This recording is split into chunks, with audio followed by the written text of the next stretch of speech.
John, it's a somber day. People saw earlier, David Hawkins has passed. He was very honored by the words you said about him in the show we did together about his legacy as a pioneer of artificial intelligence. How you doing today, John? I'm all right. Yeah, that was a quite shocking news. I wasn't expecting to hear that. And yeah, quite a loss. He a real legend in the industry, and then a legend in investigative journalism. And early on, we connected on some of the work that they were doing at the Winnipeg lab under Right. Dr. Jane Chu. And one of the conversations that we had on Crowdsource the Truth together, so it was you, me, David Hawkins, and very early on in this, I think it was March or April of 2020, and one of the things we were looking at was the fact that Dr. Jane Chu had worked on Ebola and had come up with a product called ZMAP. Right. And that ZMAP was a treatment for Ebola. And next thing you know, the stories that are coming out of Winnipeg, David Hawkins was on it. I was looking at it kind of differently. And then I saw that you two were talking about it. And I was like, wait a second, we got to connect this. This is fascinating. So Jane Chu gets thrown out of the lab in Winnipeg. Escorted, they said. With her husband and her students. It's like this is kind of a big deal by the Royal Canadian Mounted Police with the red costumes and the horses and all that stuff. So, if they send the Mounties out there, it's a big deal. And they kicked her and her husband and all her students out of there. And they went to, drum roll. Can we get a drum roll, please? Drum roll. Wuhan, didn't they? Wuhan. They went to Wuhan. Yeah. And so one of the kind of the little side comments I made at the time was put a little pin in this and put this on the cork board and let's revisit this later. But if it turns out that there's a treatment for this COVID, right, that has a relationship with Ebola, that's weird. We right? might want to come back and talk to Jane Chu and say, Right. Jane, what the hell? You were working on ZMAP, which was for Ebola. Now we're using remdesivir, which is for Ebola, to treat this virus's spike protein. Why? Why did you pick this one instead of a chickenpox? Did we ever find out the answer to that question?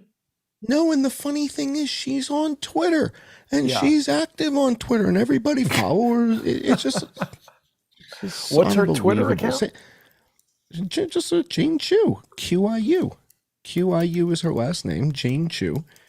She's on Twitter, and everybody follows her, and everybody's nice. Yeah, And there she it's is. like En Shengdong. Nobody wants to admit that En Shengdong is a Chinese operative for the CCP. Nobody wants to say those Allegedly. words. Allegedly, based on information and belief, right? So, based on my Oh, expertise she's in in the field. Beijing, China. The last time we saw, she was somewhere in the U.S., wasn't she? She's a busy lady, and Only 3,400 followers. She's a multi-award-winning independent writer. Oh, what about where's all the doctor and Don't get me wrong. scientist stuff? Don't get me wrong. If I had Ebola, Jane Chu's the first person I'd send a DM to. Okay, so that's Really? the first person. Oh yeah, So this thing works Dude, for she and- Ebola. I think she and this guy Gary something were working on this together, and I think they probably were closer to it than Gilead, and the Gilead product failed the trials for Ebola. So the remdesivir product was originally designed for Ebola, and it didn't succeed in the trials. And ZMAP from Jane Chu and Gary, I forget his last name, I think may have been a better product, but they didn't have the type of political connections at the NIH. So, oftentimes it's the big players. It's kind of like in the computer industry, it's the wait a minute. IBMs and the Microsofts and isn't the it. Googles. This is not what? it, right? ZMAP No, is no, ZMAP has two P's on the end. I'm sorry. It has two P's, ZMAPP. And it's the name of a treatment that was developed for Ebola by Jane Chu. But we're a little off the topic of tonight's show. But it's a fascinating aspect of this whole thing because this is the connection that David and I developed, and this is what we were looking into, and we couldn't understand. So wait a second, the Royal Canadian Mounted Police come in, kick her out of, by the way, the lab in Winnipeg, let's be real clear here. The lab in Winnipeg is Canada's only BSL-4 laboratory at the time. Now, they may have built another one in the last year or two, but at the time that everything was happening, Winnipeg is the only BSL-4 laboratory in all of Canada. And she's there working on Ebola. They kick her out, and 6 months, 9 months later, a year later, we're using an Ebola treatment as the only FDA-approved therapeutic, meaning remdesivir, not ZMapp, but they're both developed for the same thing at the same time. So remdesivir and ZMapp were developed in that same window of time. Yeah. And I don't know. The whole thing is It's a pretty fancy looking. Look at that. Oh yeah, yeah. That's it, man. They only have one, so if you only have one, it better be a good one. Right? Well, So, what about these people living over here? Are they happy that Ebola is right next door? well, those houses are only $14,000. No, so fine, I'll take it. Yeah, right. Ebola, yeah, exactly. It's a good deal. It's it's a supply and demand type of thing. The demand's not that high, but you know.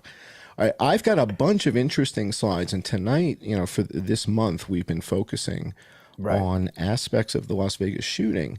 And tonight, we're going to be talking about how the FBI, in other words, is there evidence that the FBI colluded with now the governor, formerly the sheriff of Nevada, Joe Lombardo, and the LVMPD to forge or monkey with evidence. And forging of evidence is an interesting term that I didn't really understand until you had a guest on the show and we started talking about it.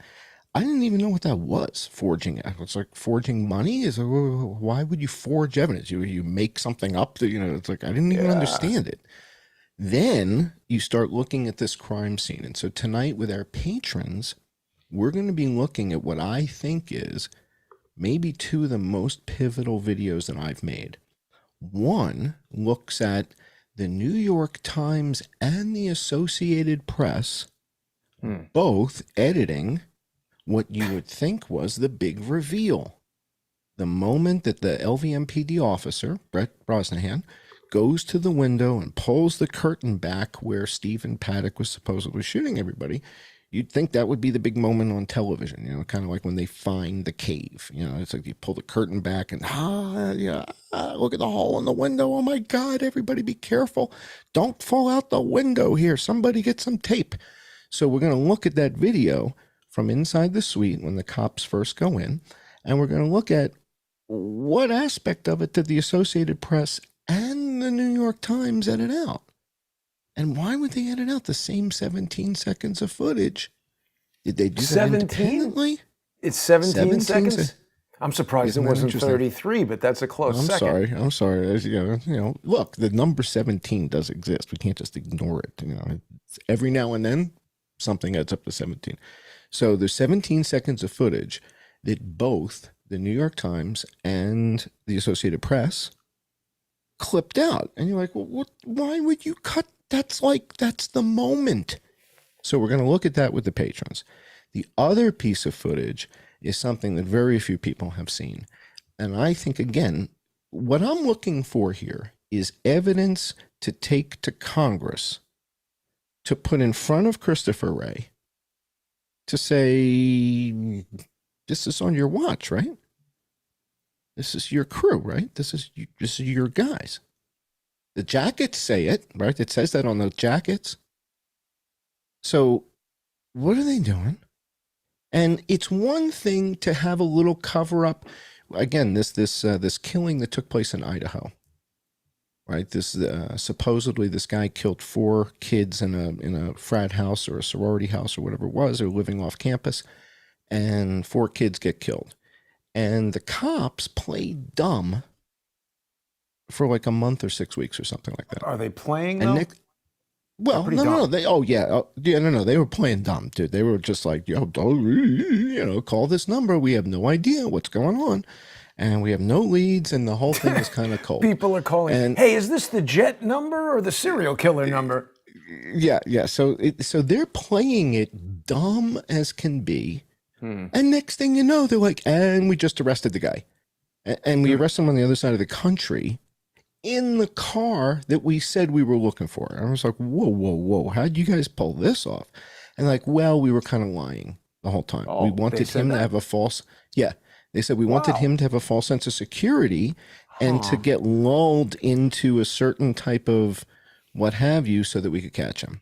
Maybe And that's I okay. believe, well, that's the point, is that's okay when you then tell everybody Right. after the fact and say, Right. okay, and we got the guy.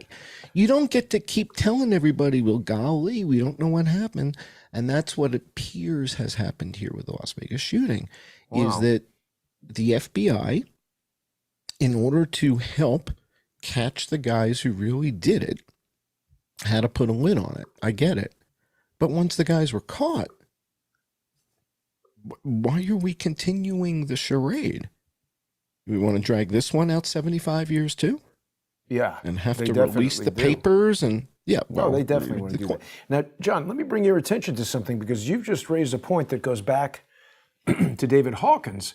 You're talking about the New York Times doing screwy business, and you know who the editor of the New York Times was when the Las Vegas shooting happened was Mark Thompson. From 2012 to 2020, he was the editor of the New York Times, and he arrived there. He was formerly the Director General of the BBC, which we know is busy buggering children and busy broadcasting crap. But now he's taken over CNN. This guy. All right. Well, I have I have a story about the BBC and Syria that you and I have talked about privately, but I've never spoken about publicly. And We'll talk about that with the patrons. Yeah, but I mean, I'm fairly confident that the BBC does front work for MI5. So we'll talk more about That guy I just showed you is very probably dyed in the wool MI6 agent. Yeah, that's why I'm bringing this up, because I can kind of attest to it because I have experience with this, so I can share that with our patrons later. But I want to show everybody some slides. So Absolutely. again, Just real quick before we go off of the BBC, because this is total David Hawkins territory, we do have to, basically revisit this BBC broadcasting house where David and I visited. And of course, David, I didn't know anything about any of this until David brought it to all of our attention. But, famously, this BBC broadcasting house has this weird statue of Prospero and Ariel, which is basically showing an old guy raping a kid. And then somebody smashed the dick off with a hammer. I don't know if anybody is in London. Can you tell us if there's been, have they restored this thing or what's going on with this? But that's BBC weird stuff. Indeed. Well, yeah, again, you guys have investigated a lot of that symbolism stuff, which to me, that's like accounting. I don't understand it. So it just goes right over my head. Just like a balance sheet with the debits and the credits.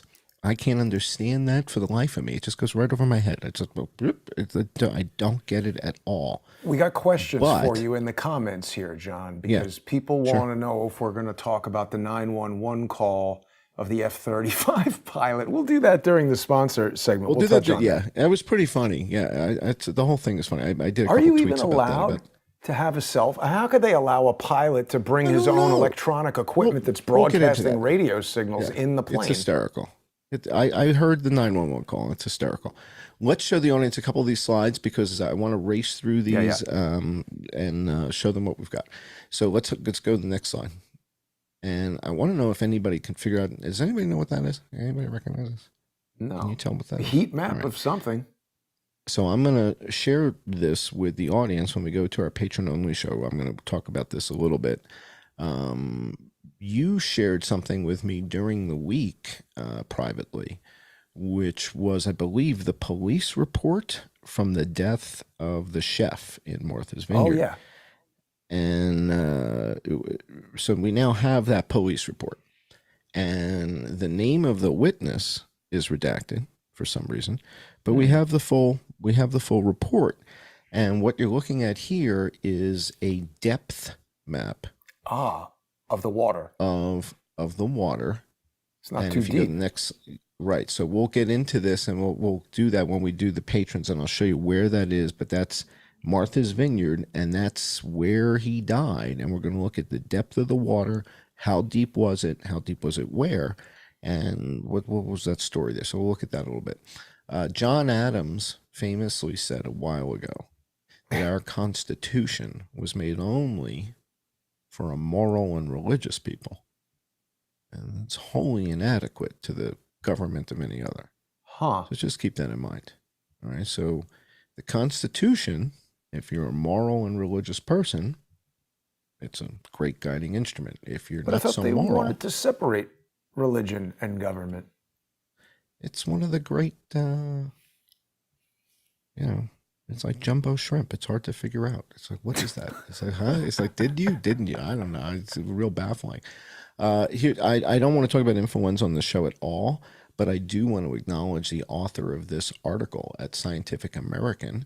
I think her name is Katie Peak. And so she wrote this in April of 2021. And she noticed that influenza disappeared for more than a year. Now, I don't think she noticed it outside of the United States, so I don't think she realized it was a global phenomenon. But just the fact that she had the guts to publish this in Scientific American, tip of the hat to her and to Scientific American for taking a risk on a story like that. Because you didn't see this type of story much. And this kind of confirms my research. However, I documented in Hungary and Sweden and Switzerland and Uruguay and, all over the world. And I don't think she got that far. So, but that's okay. It's a good start. Have you contacted her? I reached out to her and she ignores me. That's, Oh. it's kind of like my dating life. So it's very similar. But what I don't think university is this person affiliated with? Hospital or whatever? We'll get into that on another show because I don't want to do too much about the flu. All right. So really what this show is about is exposing the FBI, because people have been talking about defunding the FBI, we got to rejigger it some way or another. Something's got to be done. And the reason that I keep harping on is because they're inept, number one, and number two, they're lying. So if you're both incompetent and lying, dishonest, it's kind of like, isn't that kind of like with criminals, right? Yes. Right? It's like, so you can't actually get a real job, so you're incompetent. Now, when I say they're incompetent, is that a fair assessment, right? Is that fair? Well, I want you to race through the next 6 slides with me. Here we have the FBI raids a house in Orange County, but it's the wrong house. All right, so that's Orange County. Go to the next slide with me. California or Florida? What Orange County? So that's Orange County, California. Yeah. So we're going to look at all the stuff that they've done, which is really nasty. But the idea here is they do things like that. They go to the wrong house. They kill the wrong people. They kick in the door and they just kill people because they were cleaning their guns, things like that. And they lie to the public about stuff and they hide evidence. So when we have physical evidence and the FBI says, no, you don't. And you're like, no, I do. Look, right, it's right here. And they're like, no, that's a snuffleupagus. And you're like, no, that's not a snuffleupagus. We know what that is. So we have evidence that they are lying. And it's not okay because we have to pay for this, right? So if the FBI was funded by Spain, if the Spaniards paid for the FBI, I wouldn't bitch so much. But I pay for the FBI with that $7,500 a year independent tax you assholes put on me. I got to pay for the FBI. So if I'm paying for the FBI, I don't need to pay them to lie to me. I have ex-wives. I don't need them doing that. Somebody else dipping into the till. You're talking about the independent employee tax that you have to pay. Why? That's I got to pay $7,500 a year to be an independently employed. To not be an employee the privilege of not being an employee costs you $7,500 to the government. Doesn't That's that how they. hurt small business and entrepreneurs? Shouldn't you want When you make what I individual? make, yeah, Right, yeah. that's In what I fact, mean. yeah, I live basically at the poverty line. So $7,500 a year, $650 a month. That's like, dude, that's like a Mercedes Benz. So what is the government doing with my 650 a month? They're They need a giving it to Mercedes from me. Ukraine. Why do they need a Mercedes from me? Because I'm independently employed. I got to No, give it's them for 650 a month. Zelensky. It's for Oh, there you Zelensky. go. Yeah. All right. He's got to buy all This those guy, sweatsuits. this is exciting. This guy responded to one of my tweets about the Vegas shooting, saying, praise Amariki, Paddock Amariki, Stephen Amariki. So Wait, it what appears is that that now?